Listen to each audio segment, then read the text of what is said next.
All right. Well, I want us to go ahead and get started so we can honor everybody's time tonight. We are planning on just about an hour, and I will walk you through our agenda and order of events for tonight here in just a moment. But I do want to welcome you. This is our first ever pre-conference information session, and we're holding this tonight in response to some of the feedback that we got on evaluations from annual conference last year, where people said the online webinar format really does not allow us to have as much face-to-face conversation and chat as we're used to, especially when we're meeting in person. But even that we have in these regular Zoom meetings, because in the webinar, you're only able to see the panelists and not each other's faces. And oftentimes we do have chat turned off in there so that the discussion stays on the floor of annual conference and doesn't happen in the chat. And so we wanted to give people a little bit more time to interact and a little more casual way to interact. So the focus tonight is going to be looking at the business of the annual conference, those petitions that we're going to be acting on during our session on Monday, but to do it in a much more casual, informal setting to where you can talk to the people who wrote the petitions, ask questions, see if there's any conversation that you want to have about it. This is not legislative. We're not taking any votes. This is not going to have, any this is not going to take the place of the discussion that we have on the floor of annual conference, but it just gives you a chance to get to know the folks who have written the petitions and to have a little bit more casual and informal space to be able to ask questions. So we will focus on that as we go forward this evening. I do want to welcome you here from Homer, Alaska, where I'm sitting on the land of the Sugpiaq and Dena'ina peoples. If you have visited Homer, I bet you've been to Bishop's Beach, which is right next to Two Sisters Bakery, which most people try to stop through when they're in town. The indigenous name for Bishop's Beach is Tuget, and it's a Dena'ina name. The Dena'ina peoples came by land down the Kenai Peninsula, and we see some Dena'ina place names on this side of Kachemak Bay, but the Homer Spit has a name that is a Sugpiaq name. The Sugpiaq peoples came by water across the bay. And so we're in a really neat convergence of those two cultures as people have stewarded this place and these resources here in Homer for millennia. I'm really grateful to the Dena'ina and Sugpiaq peoples, and it is part of our commitment as a church here in Homer to dedicate ourselves to having healing and respectful relationships with all of our indigenous neighbors. I'd like to invite Christina to lead us in our opening prayer tonight. Okay, and for our prayer, this past week, COVID hit our house, so we weren't able to go to our own church, but we were able to visit in with Homer, and at our church here in Willow, this same prayer was read. And I want to read this. This is a prayer for courage to do justice. And I think it's a good centering prayer for tonight. So let us pray. O Lord, open our eyes that we may see the needs of others. Open our ears that we may hear their cries. Open our hearts so that they need not be without succor. Let us not be afraid to defend the weak because of the anger of the strong, nor afraid to defend the poor because of the anger of the rich. Show us where love and hope and faith are needed, and use us to bring them to those places.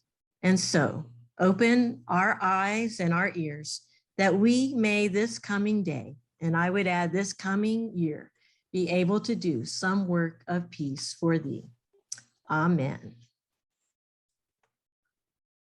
Amen. Thank you, Christina. And we had a couple more people that were able to come into the room, so it is good to have you here. I am going to share my screen so that you can take a look at the agenda tonight. It's not real essential that you know the agenda, but if you're like me, you feel a little anxious if you don't know what's coming next. So I want you to see where we are.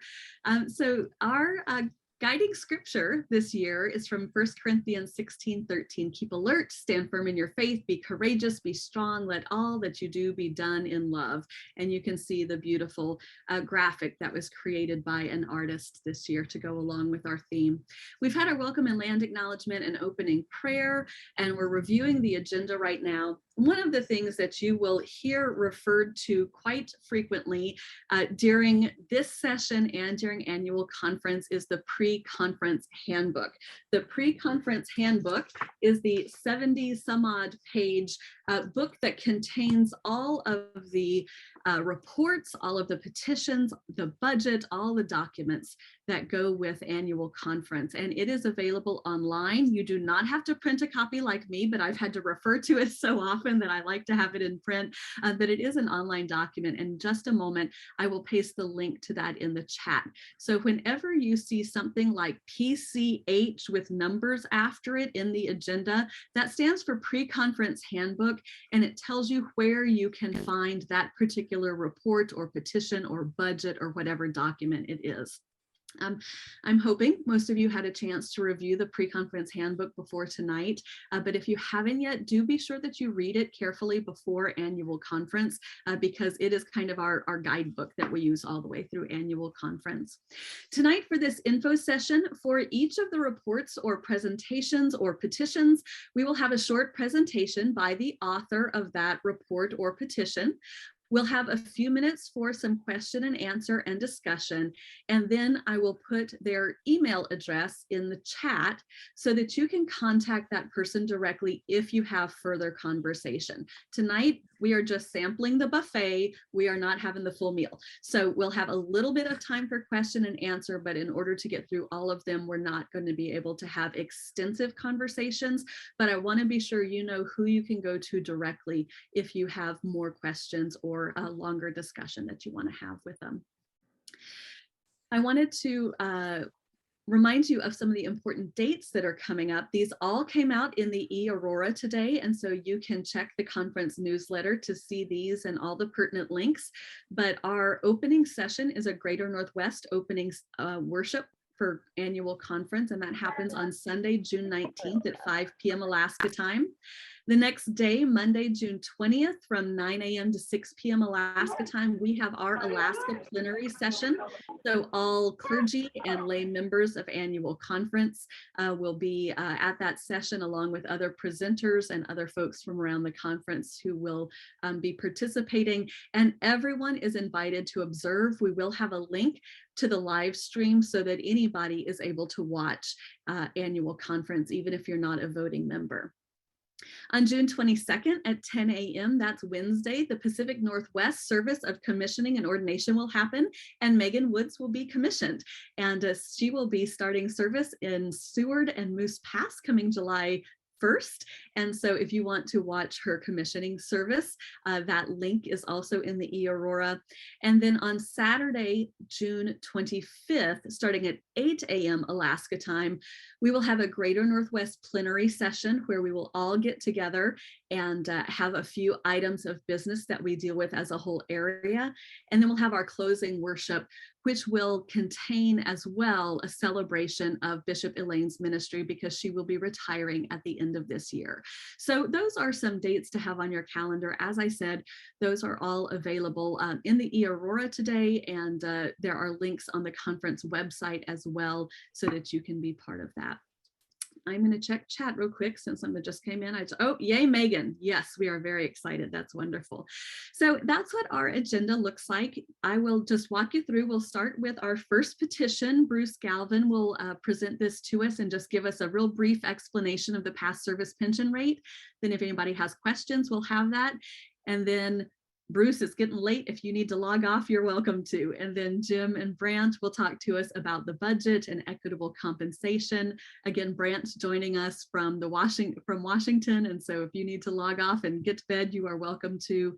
And then we will talk about the other three petitions that we have in the pre-conference handbook and then we will have our closing prayer. So I encourage you to ask questions tonight, but also as I put these links and email addresses in the chat, make note of them so that if you have questions, you are able to follow up with these folks so that you can make sure that you have your questions answered. I just put a link in the chat to the pre-conference handbook. So if you need to pull that up in another window, you can do that to follow along. And I'll turn it over to Bruce now to give us a little bit of. Hi there, welcome. I'm here in Seattle where we have had too much rain and we're looking forward to some better days. Today, I think all of our highs have been like in the mid 60s, which is very unusual, but that's better than the heat dome that we had last year at this time, so we can't complain. The past service rate is a rate that we set every year at annual conference, and it has a funding plan, and that funding plan has it going up 2% a year. And it's for the service of pastors that had service in the Alaska Conference prior to 1982. So this is our legacy pension plan.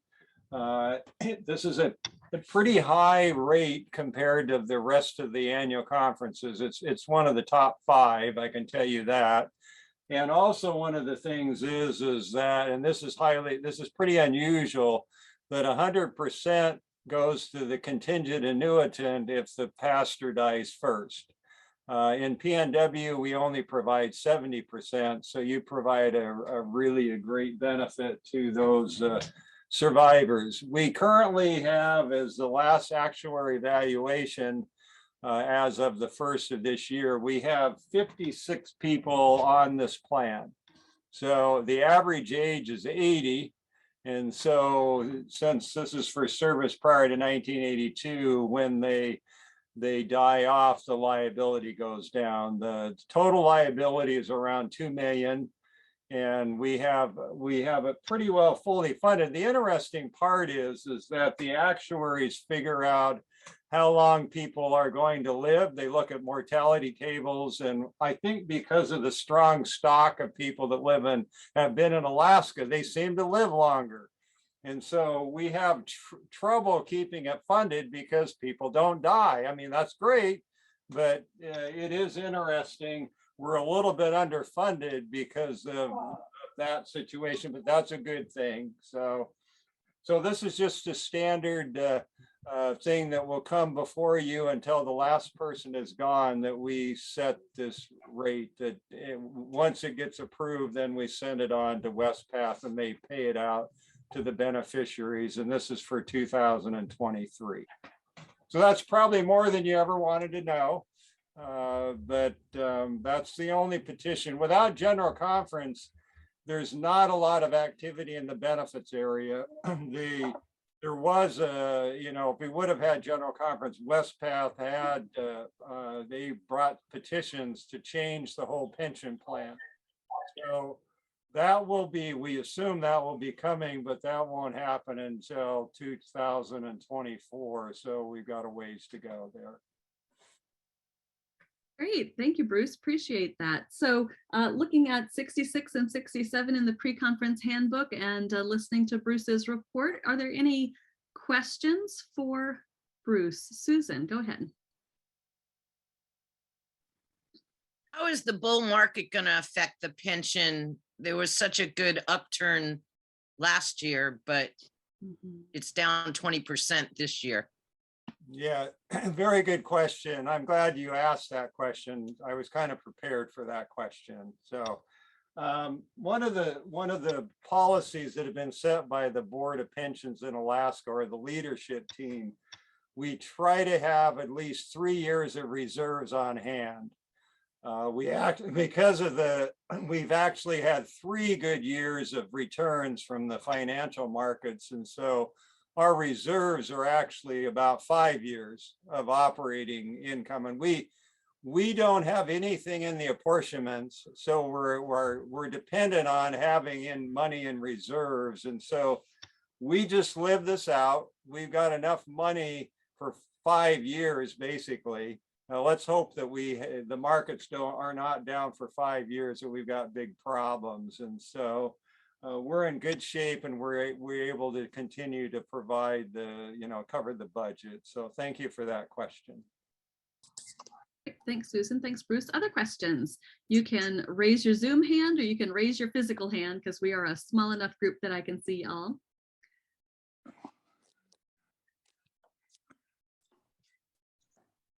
All right. Well, I don't see any more questions. I'm going to put Bruce's email address in the chat. If there's anything that comes up for you sometime over the course of the week as you're reviewing the pre-conference handbook and you have questions, you can email Bruce at the email address that you see there in the chat, or you can always get a hold of Crystal in the conference office and she can help you get connected with him as well. Well, Bruce, I appreciate it. I'm going to do one more look around for any other questions, and then seeing none, Bruce, if you want to say goodnight, you are welcome to. If you want to hang out with us, love to have you with us. Thanks so much for being here tonight, Bruce. Appreciate it. We're going to go on then to Jim and Brant to talk about our 2023 budget. So I will turn it over to you two. Thanks. I'll say a couple of things preliminarily, and then Brant can add more detail, I guess. I mean, the first thing is that in your packet, there are 2 places that you can see the proposed budget. One is, I don't know if I have the pages, but it's, I think pages 14 to 17. That shows just the budget for being proposed for 2023. If you look later, back further in the handbook, I don't have the pages in front of me at the moment, but there we show not only the proposed budget, but the budget for the previous 2 years. So if you're interested in kind of looking at this year's proposal against a historical perspective, you want to look further in the back part of the pre-conference handbook. If you just want to focus on this year's budget, that's it's also on the back pages, but it just by itself on pages 14 to 17. Just a couple of preliminary observations, and then be happy to answer questions or let Brant fill in details I've overlooked. This year's budget, the proposed 2023 budget, as compared to the last year's adopted budget, which we're now living 2022, shows a slight reduction in terms of total money spent, but a shift in where the funding for the budget comes. And you'll see in my notes that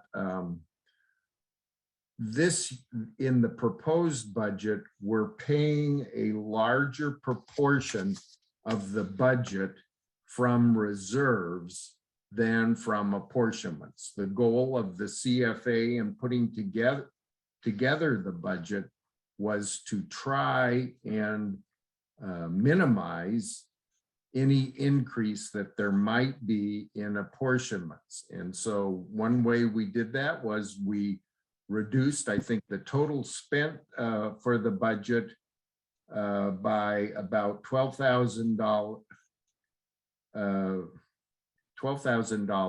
but reduce the apportionment by 46,000 and increase the amount of the budget we're supporting with our reserves by 34,000. I'll leave it there. Let Brant make any opening comments, and then we'll try to field questions. Thanks, Jim. I want to start off by thanking Jean for lending us Jim repeatedly for lots of meetings.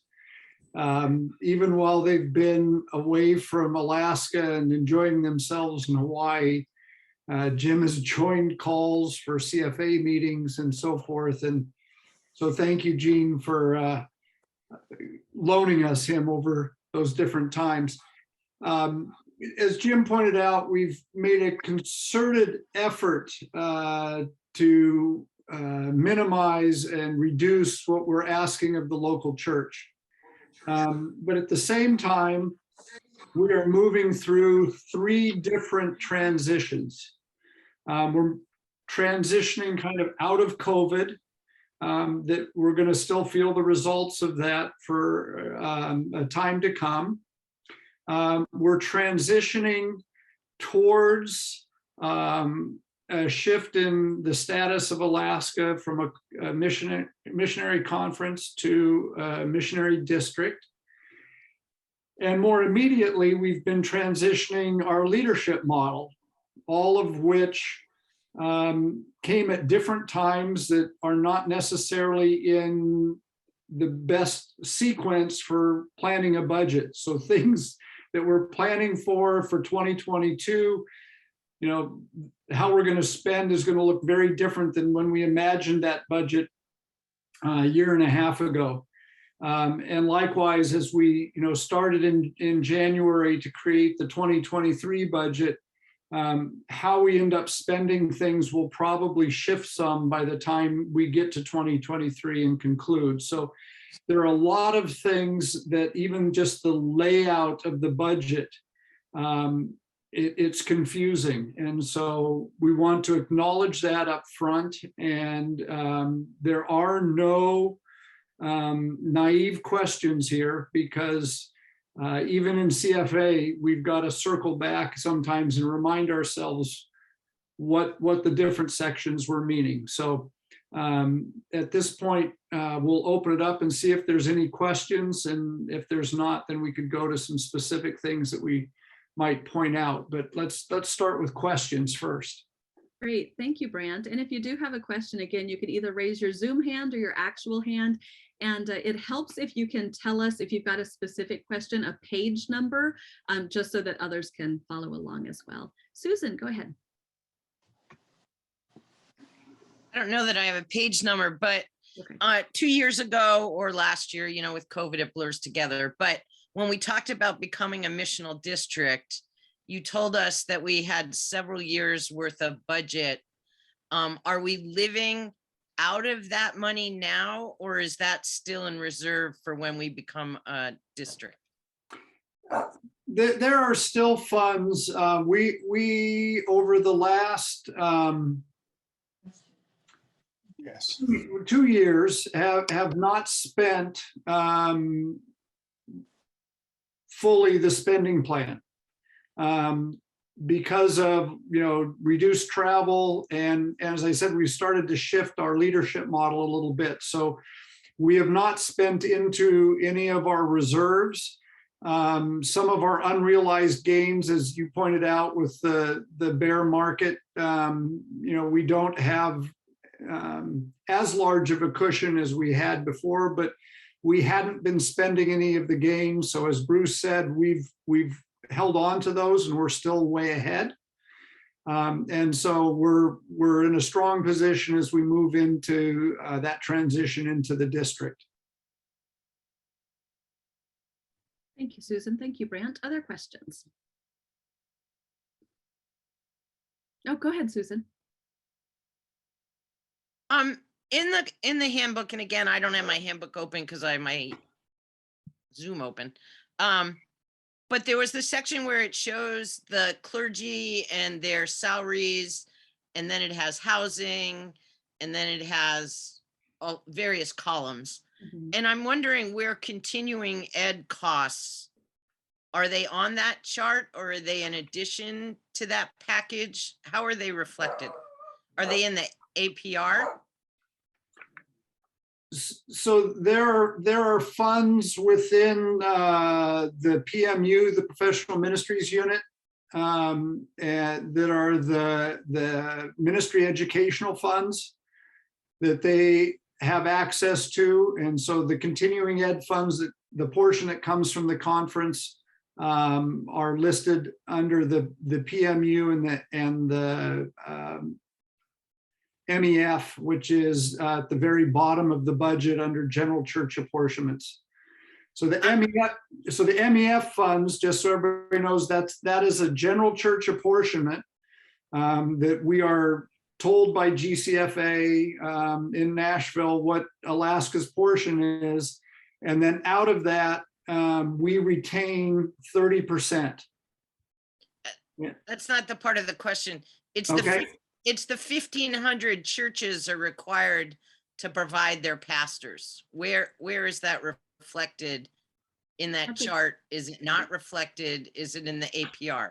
That was the, I think the minimum salary chart. And so I'll turn that over to Jim because he worked on that. That's out of my. Actually, I think I can answer that question. So this is on page 8 of the pre-conference handbook, and it's a chart that looks like this. And as Susan said, there's various columns in it about cash salary and housing exclusion and housing allowance.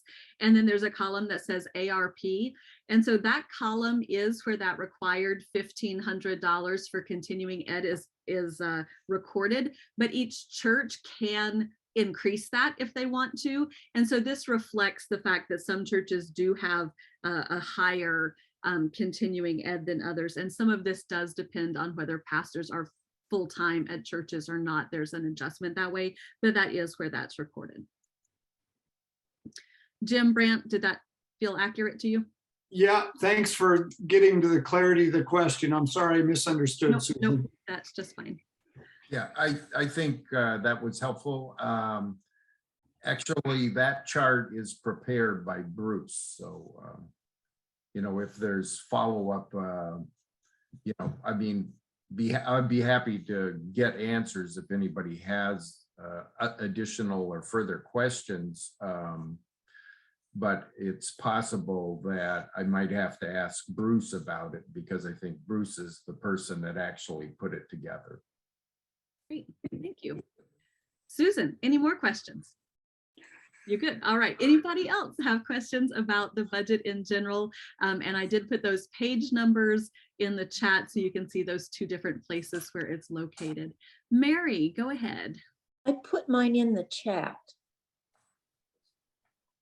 Let's read that from the chat. Can you also still factor in the unexpected hard-hit inflation puts on income for pastors and congregation members?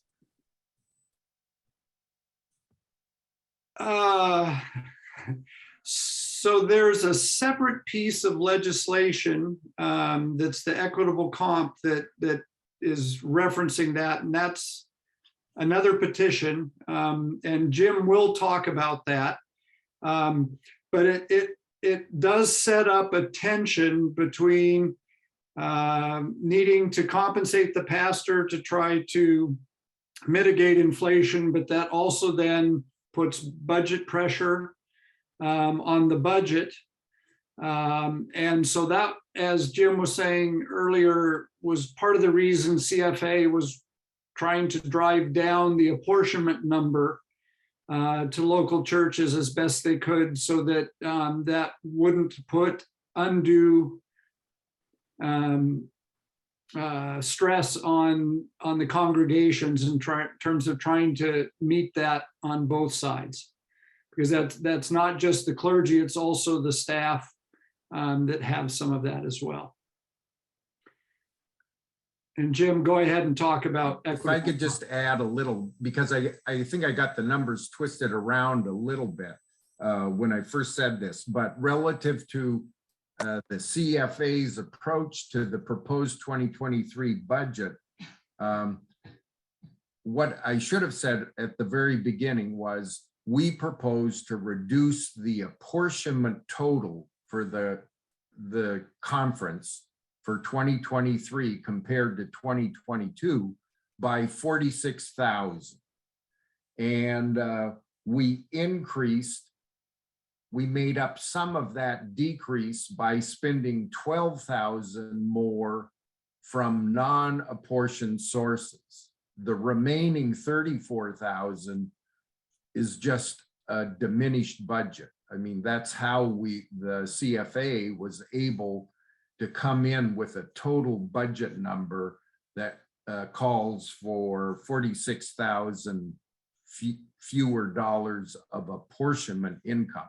Because, I mean, the CFA, I think it has about 10 or 12 people if everybody's there. You know, it comes from all over, and we certainly were aware of the fact that you know, inflation is high now, and when we get to it in a moment, you know, I can speak more to the recommendation and the fact that the proposal anyway is to significantly increase the minimum pastoral salary for 2023. Thank you, I Jim. think you said it correctly the first time. Okay. I Thank you for that question, Mary. And we will get into equitable compensation a little bit more in the next one as well, if people have more questions about that. Any other more general budget questions? And then we will go on to the equitable compensation report. That's next on our list. Any other general budget questions?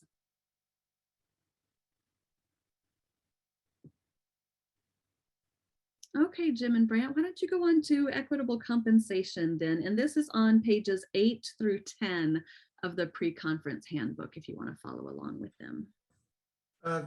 I'll just give a couple of preliminary things. The first thing I want to just acknowledge, I mean, I probably should have mentioned the names for CFA, but I mean, the leadership team serves as the Equitable Compensation Commission for the conference. And the leadership team then asks a subgroup of members of the conference to be the Equitable Compensation Task Force. I was the chair of that group this year. The other members were Benny Grace Naboo from Sitka, Bertha Kowalik from Nome, Dave Knopfsinger from Homer, Gail Miller from Fairbanks, and I think that was the group and myself. And as we have done in the past, this year, to get a measure, a feel, an objective measure of inflation in Alaska, really the only place where it's scientifically and regularly measured year after year is in the Anchorage metropolitan area by the United States Bureau of Labor Statistics. And they put out, you know, cost of living in Anchorage every 2 months. And so what we did this year, as we've done in past years, is we compared the reported cost of living in Anchorage for December of 2021 against the cost for December of 2020. And the increase in that cost was 7 2/10%. Therefore, the folks I mentioned recommend that for 2023, the minimum pastoral salary increase by 7.2%. That means that the base salary will be to the nearest $100, $48,800. And you know, the discussion, I guess, that we had as a task force on equitable compensation was, wow, that's a big number. And you know, there's no way we can avoid that unless we abandon a process of recognizing and trying to offset inflation for our clergy by using a reliable, you know, scientifically measured number every year. And I guess the best rationale we could come up with for maybe isn't quite as bad as it seems, is last year, the inflation from 2020 to 2021 was, I think, let's see, I think it was 0.2% or 0.3%, 0.3%. So, I mean, if I guess a rationale is, well, you know, yeah, 7.2% is a lot for 1 year. It's not quite so overwhelming if you think of it in a 2-year perspective, when last year it was just barely above zero. So, you know, over a 2-year span, it's more like 3.7%. Anyway, that's our recommendation. I'd be happy to try and answer questions. Thanks, Jim. What questions do you have about the equitable compensation report? That is on pages 8 through 10 of the handbook, if you like to look at things with your own eyes.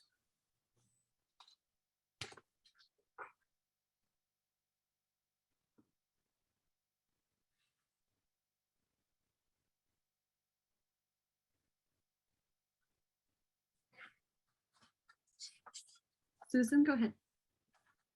I guess, Mike, I'm concerned that some churches will not have the finances to incur that additional cost.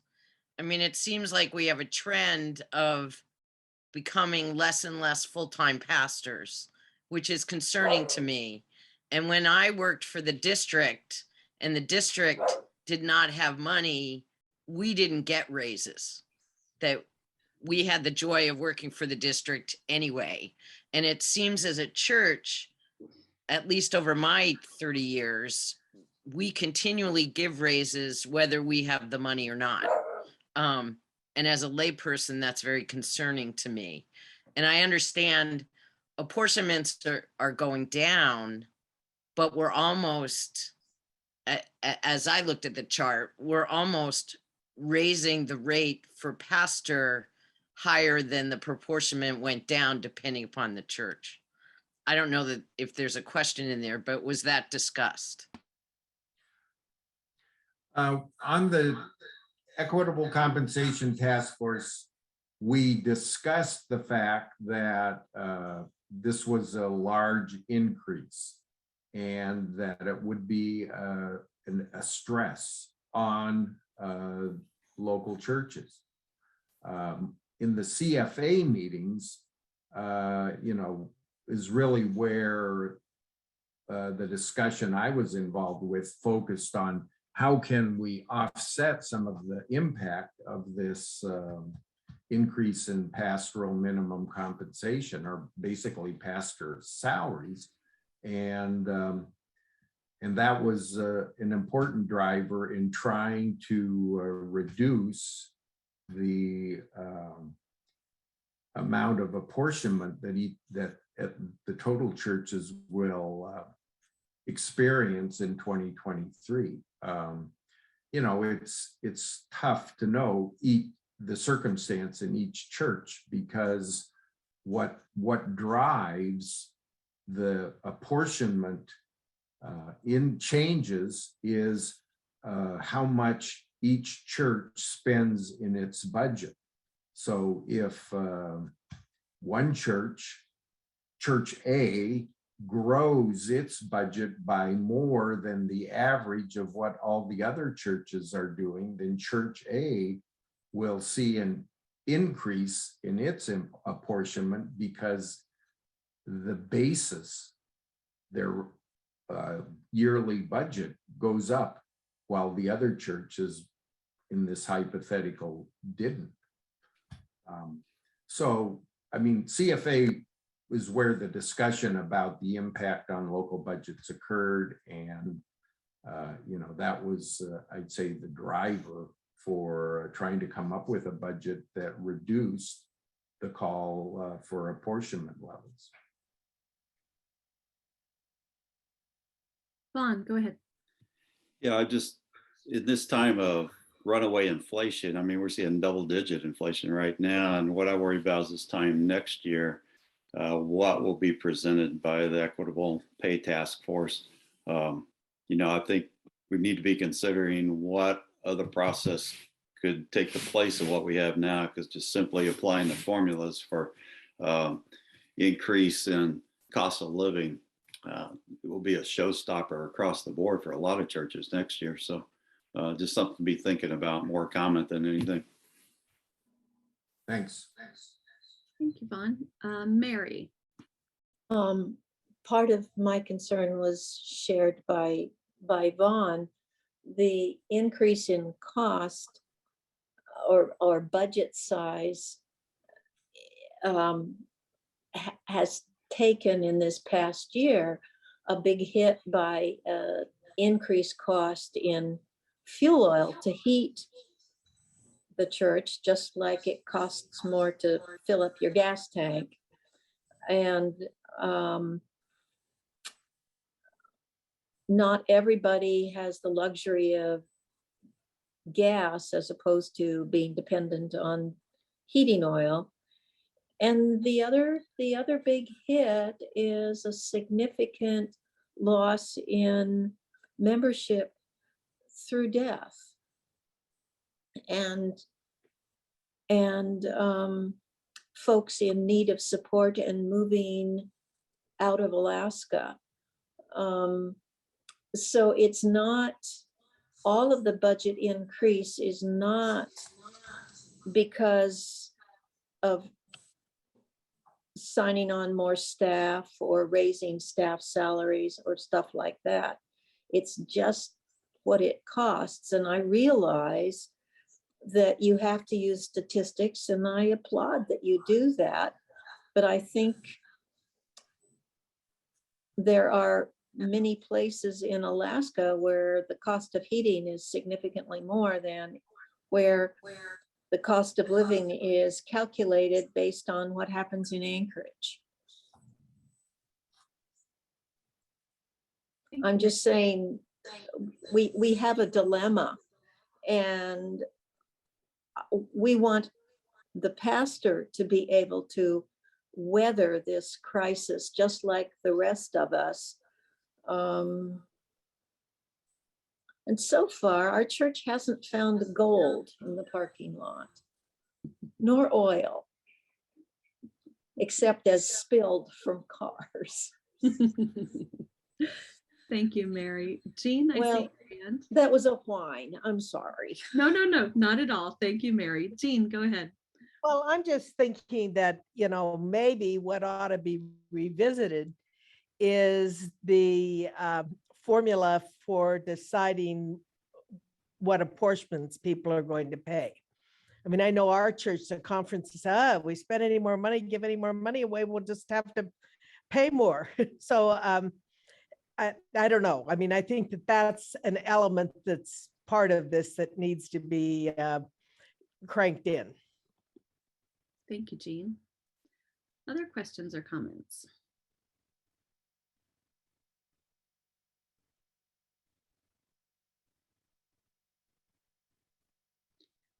So just as a reminder that this is a recommendation from the committee, but annual conference makes the decision.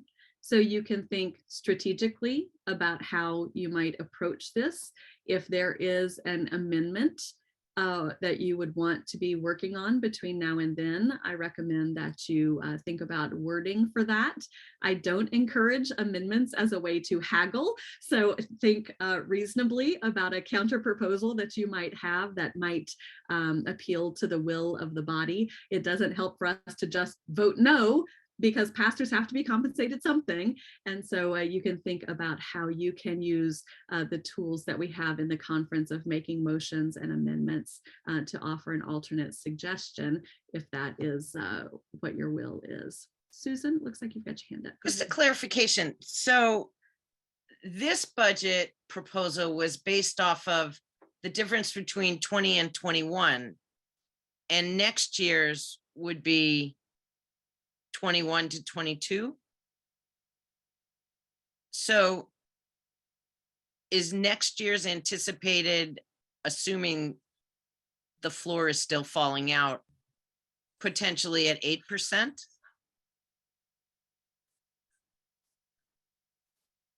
I mean, I guess it could be, I don't know, we're halfway through the year or not quite. Okay. Thanks. Brant, you unmuted. Did you want to add anything? Well, I wanted to make sure that people understand. Susan put something out there, and I want to make sure people understand that when we do apportionments, there is a formula, as Jean spoke, that uses a 2-year average. And so the 2023 apportionment is based on 2020 and 2021 to calculate that 2023 apportionment. So it's spending over those 2 years in relation to all of the churches. And so when we come to create a budget next year at this time, she's right, we'll be using then 21 and 22 to do the 2024 apportionments. And so that's how that averaging, that's a smoothing that's put in there so that shifts year to year do not have as dramatic of an impact on a swing in apportionments for a particular church. Susan, go ahead. So maybe I'm confused. So I thought the 2021 and the 21-22 was the inflation rates we were looking at. Is it the apportionment spending, or do you use the same to do the inflation rate? That's what I was trying to get clarified. That's why I unmuted, was partly there's the budget and the apportionments is based on 2 years. And when we're looking at minimum compensation, which is the other side of things, then you can use basically the same years, and it is the shift in year to year on year change. So you're correct on both accounts. But these are the competing priorities that we have, right? And that's why they're following in lockstep in terms of the years in comparison to calculate out into the future year.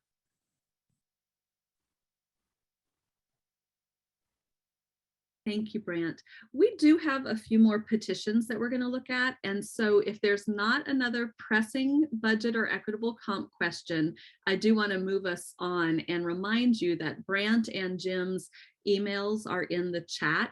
And so if you do have some more specific questions, you can always email them to set up a time to talk, or if you want to email a quick question. So just as a reminder, this report comes as a recommendation from the committee. There will be a motion to approve it. And in our process, there can be a motion to amend if there is a different proposal for that amount. And so think about the tools that you have at your disposal as members of annual conference to make amendments if that is a direction that you would consider going.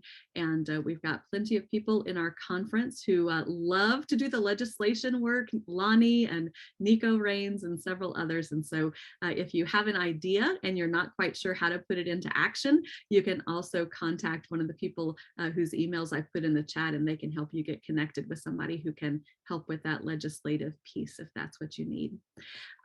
Any other super pressing either budget or equitable comp questions? And then we'll move on to our last 3 petitions. Great. Thank you for the conversation so much. And thank you, Brant and Jim, for that. Brant, thank you for joining us from Washington. And if you need to say goodnight and log off, you are welcome to. You're also welcome to stay, but we are very grateful to have you with us and help us with this conversation. So thank you for being here tonight. Brant did offer that invitation in the chat about being happy to be a sounding board regarding impacts of any amendments as well. And so do please keep that conversation flowing. We want to be as collaborative as possible. Well, thank you for that. And thank you again, Jim and Brant. I would like to turn to Emily now. Emily is going to talk about petition number 2, which is on the pre-conference handbook pages 68 through 70. And this is a petition on reform of itineracy. So Emily, I will turn to you now to do an introduction of this petition. Thank you, Lisa. This petition, if passed, would be sent to the General Conference whenever that decides to meet. And then they would go through the legislative process on it as well. And so if passed, with any amendments or without any amendments that we take, it would then go to General Conference where they would have the whole time to do the whole process over again. So really a lot is up in the air in regards to this idea. The petition itself is an amendment to the ways in which itineracy happens, where rather than it being a notification process, that it is actually more of a collaborative process.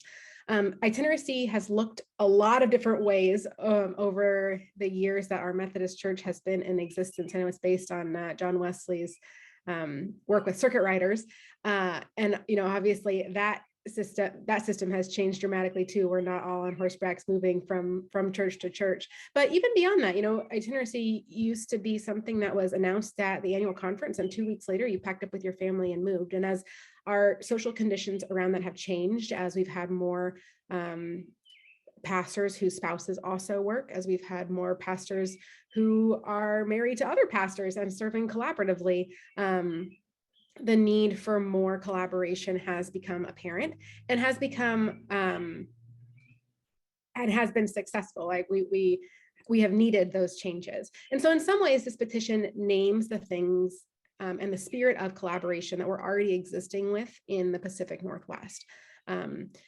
Just speaking from my own experience, working with Carlo, has just been very open to, hearing what's best for the pastors and the churches so that we can find a good match collaboratively. And really that's the goal of opening up the itineracy process to be, to just have more transparency and more collaboration between pastors and churches. There's a tension we definitely want to hold with that, right? Like having too many cooks in the kitchen can become a bigger mess. And so there are definitely drawbacks associated with this, and we'll need to work through some of those should this go to General Conference and then see what General Conference does with it.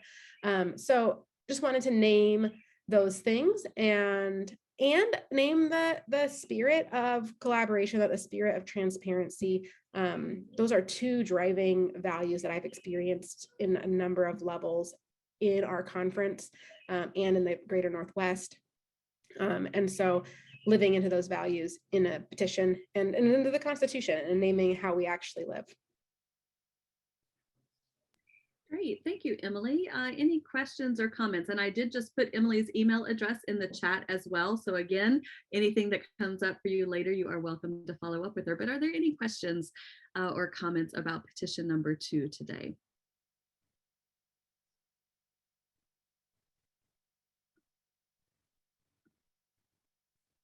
Mary, are you trying to unmute?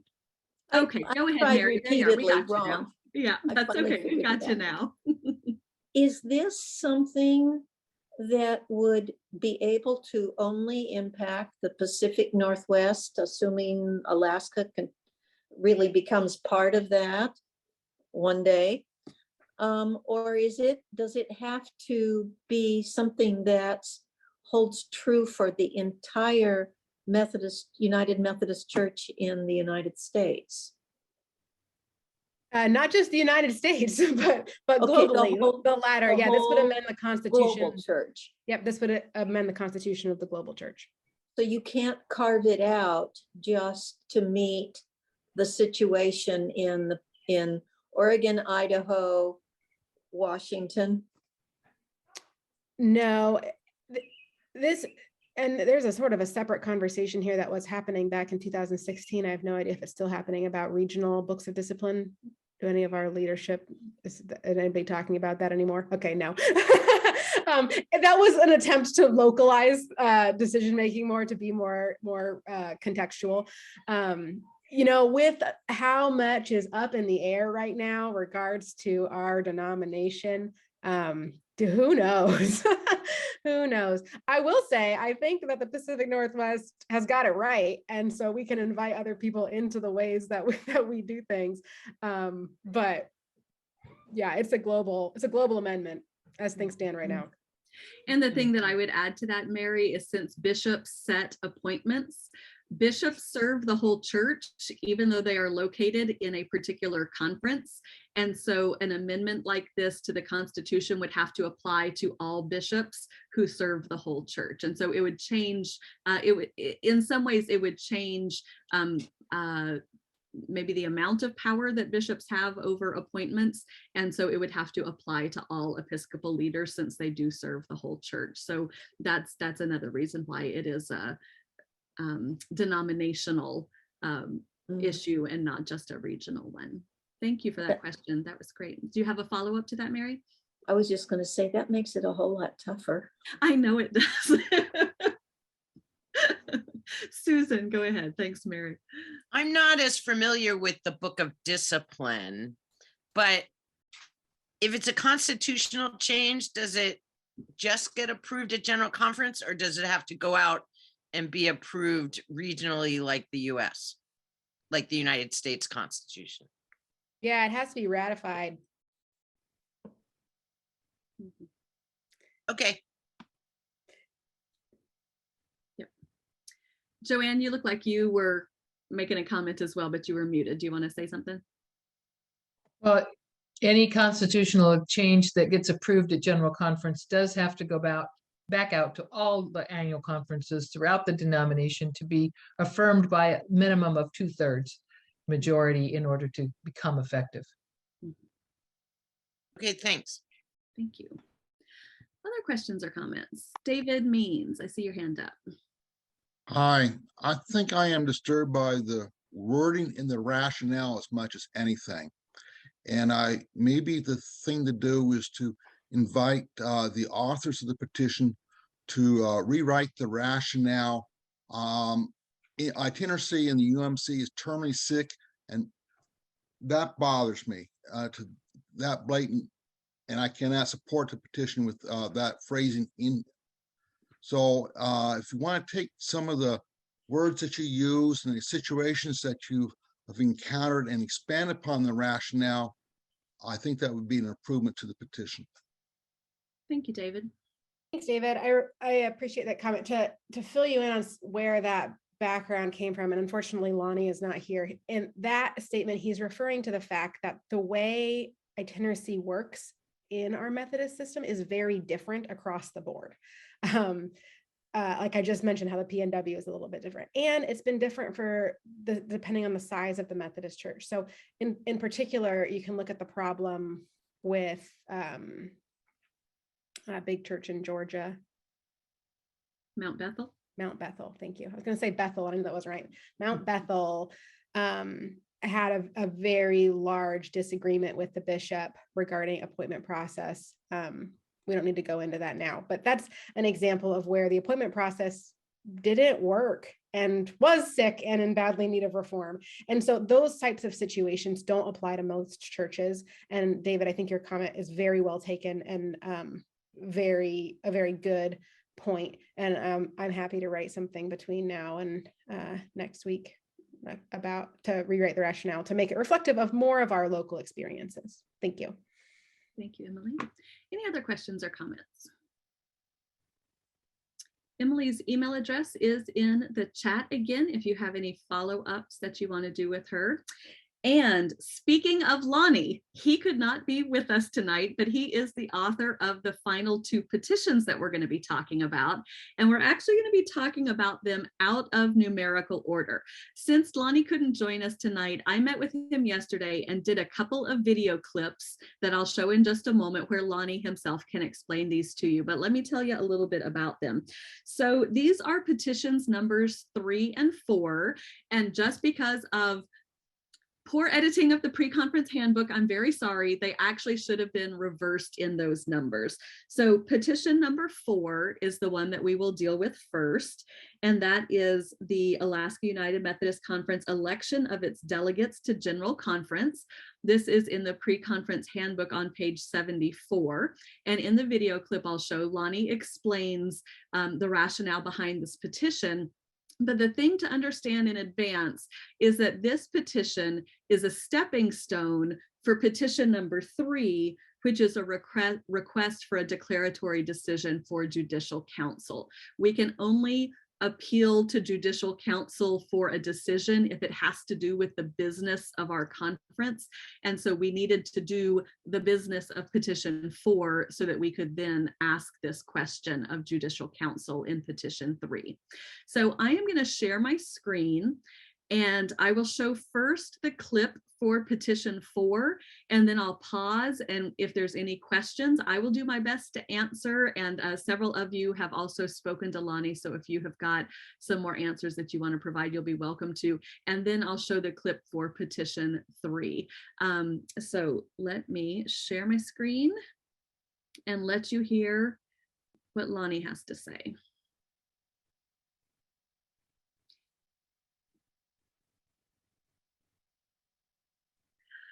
All right, Lonnie, thank you for joining us via video for this. We are going to start by talking about petition number 4, AUMC election of its delegation to General Conference 2024, which is located on page 74 of the pre-conference handbook. Will you please tell us about this petition? I'd be delighted to. I was pleased to be able to submit it, and I'm grateful for the petition process that the Alaska Conference makes available. This petition is one that is dear to my heart, and it's an enabling petition more than it is anything else, and it paves the way for petition number 3 to be in order from the point of view of the Judicial Council before the conference. What this petition does is propose that we not elect delegates 2 years in advance of the next General Conference, but 1 year in advance, and the annual conference, according to the discipline, has the latitude to do either one or the other. It would not make much sense for us to elect 2 years in advance because the Secretary of the General Conference has not yet stated what the allocation of delegates to the various annual conferences will be. Although we know, of course, that we'll have 2, since that's the minimum number, and we are a small enough conference that we know ours will be at the minimum. But in any case, this would make formal the will of the conference that it delay elections until the year prior to the General Conference, which has been, I hesitate almost to use the word set for 2024, because 2024 is a very long window of time, 366 days, and we don't have a clue within that 366 which 10 days the commission will set for the holding of the General Conference. Well, thank you for that summary, Lonnie. So you did say that the Book of Discipline gives us that latitude to elect delegates up to 2 years in advance, and so we would already be able to elect delegates the year before. Why do we need this petition now? One thing it would do would make it clear about the will of the conference, but the probability is that we would have enough sense of the will of the conference without a petition, as we have normally done in the past. We haven't had a petition or even a motion concerning that. However, the Judicial Council has a couple of criteria that it requires for an annual conference to be able to ask it for a declaratory decision. And the petition number 4 is, as I think I said, paving the way for us to ask the declaratory decision as petition number 3 would call us to do. Without petition number 4, there would be some question about whether or not we would have standing to ask for the declaratory decision as petition number 3 calls us to do. What was left hanging by the Commission on the General Conference at its last meeting was whether General Conference will be a delayed session of 2020 or be a new General Conference. And we need to get some clarity on that question, which the Secretary of the General Conference himself said at the close of the last meeting of the Commission, of which he's a member, that question can only be resolved by the Judicial Council. And yet neither the Secretary nor the Commission has asked the Judicial Council to provide that clarity. We have standing to do that, and I think that we ought to do that. And we might talk about this a little bit more when we do get to that petition 3. But just to clarify for people that if the upcoming General Conference is a delayed 2020 conference, then we who already serve on the delegation would continue to serve for that General Conference. But if it was a new conference, if it was actually, if 2020 was canceled and 2024 was a new one, then we would have a new election for delegates. Is that correct? We would have a new election, although the annual conferences can't hold the elections until the Secretary of the General Conference has formally stated how many delegates each annual conference is eligible to elect. Even though we know it's going to be 2, there are conferences in the United States and of course around the world for that matter, who don't know how many delegates they'll have until the Secretary of the General Conference says so. I will show you the little clip here in just a moment for petition number 4 as well. But first off, I want to ask if there are any questions about petition number 4, that's the one we just saw. If there's any questions about that or the strategy that Lonnie is using in order to get to this Judicial Council decision that he's aiming for here. Are there any questions about this election of delegation petition? If we already have the ability to do this, what makes him think that would give us standing with Judicial Council then? Because he, in the petition, it states delegates for 2020, for General Conference 2024. And the fuzzy part is if the General Conference that happens in 2024 is actually the delayed 2020 General Conference, or if it's a new 2024 annual conference. So that's the little fuzzy piece that he's trying to highlight with this petition so that he can ask for that declaratory decision. So it's just a mess. Yeah, it's really a question, and in the next video clip, he'll get into it, but it's really a question of who are going to be our delegates at the next General Conference. There is a group of delegates that has been meeting for years now. I don't know how many, Joanne and Jim are, Joanne's the head of our delegation and Jim is our clergy first elect. And we have been meeting for a lot of years now, and delegation fatigue does set in. And so the question is, are we who have been serving for these many years now going to be the people who actually attend and vote at 2024, or will we have the opportunity to elect a new slate of delegates? Jim says that he had no gray hair when we first started meeting. Thank you, Jim. Let me show the next little video clip and let's see if this helps clarify. I'm going to take just a second to get it set up on the right spot. So give me just a moment. All right, next we're going to talk about petition number 3, which is found on pages 71 through 73 of the pre-conference handbook. This is a request for declaratory decision on General Conference 2024. So Lonnie, will you tell us about this petition? Yes, thank you, Lisa. One of the important parts of the judicial process of the United Methodist Church is the work of the Judicial Council. The judicial access to the Judicial Council is a fairly restricted process in our church. Not every individual has access there. The only time an individual has access to the Judicial Council is in an appeal of a judicial process the individual has been through. But by and large, access is restricted to groups of the church that fit certain criteria that have been established by the General Conference in managing the judicial process of the church. One of the bodies that has access to the Judicial Council is the annual conference, but it's restricted to be access for matters that pertain to the work of the annual conference.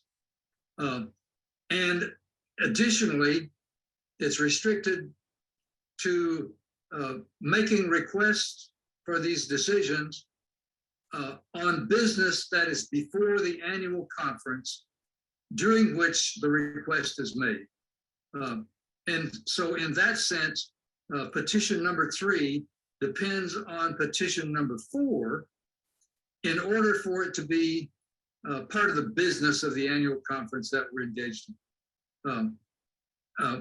The reason that it's important for us to ask this question is that, as acknowledged by the Secretary of the General Conference, the church needs to understand, to know whether or not the General Conference that's to be held in 2024 is to be a delayed session of 2020 or to be a new General Conference that is already, for that matter, scheduled for 2024. The reason that's important for the annual conference, of course, is because either we send the same delegates that we elected for the 2020 General Conference that has not been held, or we elect new delegates to serve for 2024. For us, it's almost a trivial question. Well, not so much, I guess, because we never know how an election's going to go. That's why you hold elections, because you don't know. But our delegates have given no indication that they would be unwilling to serve through if that were required. But there are conferences in the church that desperately need to have this answered because their delegates simply are no longer available for service in 2024. So the church needs an answer to this question. The Commission on the General Conference has not taken the initiative to ask the Judicial Council to resolve the question. And we have authority to do that. And in my judgment, we have the opportunity and should take advantage of it and submit this request for declaratory decision to get that question answered. Great. And I think you answered why this is critical, a critical question for our annual conference, because it does have to do with elections. And we have had a delegation that has been serving quite a few years now. There can be fatigue that sets in. We haven't seen it in our conference, but in others, people move, people get ill, people have career changes that make them less available. There's a lot of reasons why people may not be able to serve long term. And so it's important for us to know whether we are continuing with the same delegation or if we are electing a new slate of delegates. Is that really the thrust of why we're asking for this decision? It is, Lisa, thank you for all that. And I would even add that in cases, for example, where a layperson who's serving as a delegate gets moved out of the bounds of the annual conference, he or she is no longer eligible to serve as a delegate at the conference that he or she left. A cleric who moves membership from one conference to another, no longer eligible to continue as a delegate. So these questions in those instances are critically important. There we go. All right. So we are recording this and the recording will be available later. So if those who need to pop off need to do that, we will make sure that this is sent out later as well. So that was Lonnie's explanation. And I tried as his interviewer to think of the questions that we as a group might have for him. So were there other questions that came up for you as you were listening to his description of this petition and the request for declaratory decision? Any other questions about that one that came up for you?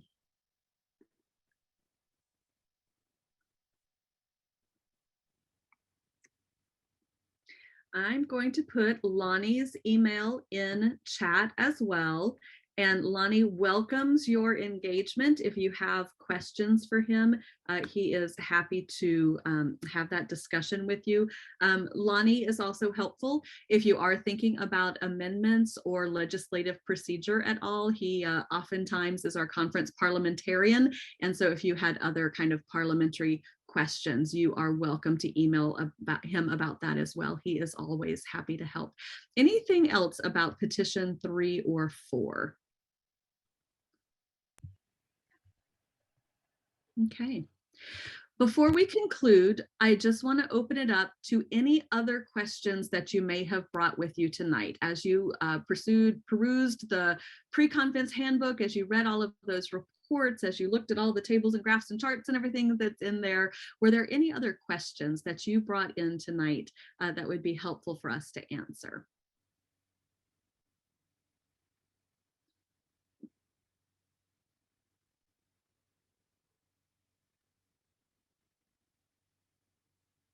All right, I don't see any hands. And so I do just want to encourage you that if you do have questions or if things come up later, you are always welcome to email me as well. And I am putting my email in the chat. I didn't officially introduce myself, but I am our conference director of connectional ministries. That is my quarter-time job in addition to my ministry with the church and community in Homer. And one of my primary responsibilities this time of year is to organize annual conference. And so if you do have any questions, especially in these next few days leading up to annual conference, please don't hesitate to reach out to me. We are working on several emails right now. Lots of information went out in the e-Aurora today, so make sure that you are taking a look at the conference newsletter. If you are a voting member, you will likely get your voter ID email tomorrow that you are not to share with anyone. It is for you alone. And then on Thursday, we'll be sending out an addendum to the handbook that will contain the agenda, the nominations report. We potentially have a late breaking petition that would appear in there as well. So watch for that email towards the end of this week. And again, if you haven't had a chance to read through the pre-conference handbook, I do encourage you to do that so that you feel prepared when you come into annual conference on Monday, and will be able to follow along easily and be able to exercise your vote at that conference if you're one of the lay or clergy members of conference. All right. Last minute, last chance, questions or comments? Sandy, go ahead. Yeah, I really enjoyed the pre-conference handbook. I could have spent much more time looking at it than I had, just before the meeting this evening. But I thought it was really excellent, and the charts were a little tricky, particularly when they were turned on their side and you're wondering how to look at it. But I think that was a great innovation. The other thing regarding the discussion earlier about compensation and the process, I think it would be really helpful for an educational thing to realize that the conference can make decisions during the year as conditions change. Mm-hmm. So you're not stuck in stone if some major things arise and they need to make some changes. And in fact, the reference was made that they made changes this last year because conditions changed that were external to the conference. So I think budgets in planning ahead is fantastic, but we also need to realize there is a mechanism to adjust unexpected circumstances and to take care of needs of individual churches. So that's all I'll get into now, but thank you very much for this opportunity. I'm glad you could be here. And yes, between annual conferences, the leadership team acts on behalf of the annual conference. So if those urgent issues come up as they, do during pandemic time and other times, the leadership team does act on behalf of the conference to help make some of those decisions. Crystal, since Sandy brought up how great the pre-conference handbook was, Crystal Feaster, our conference administrative assistant, is the main one who puts that together and sends out email reminder after email reminder to all of those committee chairs to get their reports in. And this is a great time of year to send her a thank you email. There are a million little details leading up until annual conference session on Monday, and a little word of encouragement to Crystal as she works behind the scenes is wonderful as well. So if you get a chance to drop her a line, I know she'd appreciate it. All right, well, I do appreciate all of you taking the time to be here today, to really dedicating yourself to the business of the church. We live out our faith in this way during annual conference, of putting our values into action by the way that we conduct our business. And it is always a joy in Alaska, being a smaller conference, that we do get to do this a lot more collaboratively. And so I'm glad we had this opportunity tonight to be able to see each other's faces. Our annual conference session will be a Zoom webinar, and there will be a mechanism to make amendments, to make points of order, all that kind of stuff, but it is through the voting system. And so it's not quite as natural as conversations face to face like this. And so we will have a participation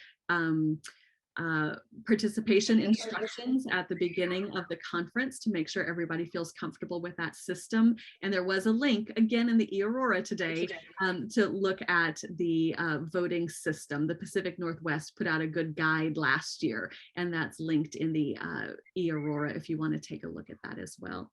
I will turn to our conference lay leader, Joanne, for our closing prayer tonight. Again, thank you all for being here. I really appreciate it. It's great seeing your faces. All right, if you will join me in prayer. Creator God, thank you for this opportunity to connect and learn more about these items we'll be acting on next week. We are grateful for this informational session and appreciate this opportunity to have a chance to ask questions and do more one-on-one follow-up as we still seek more clarity.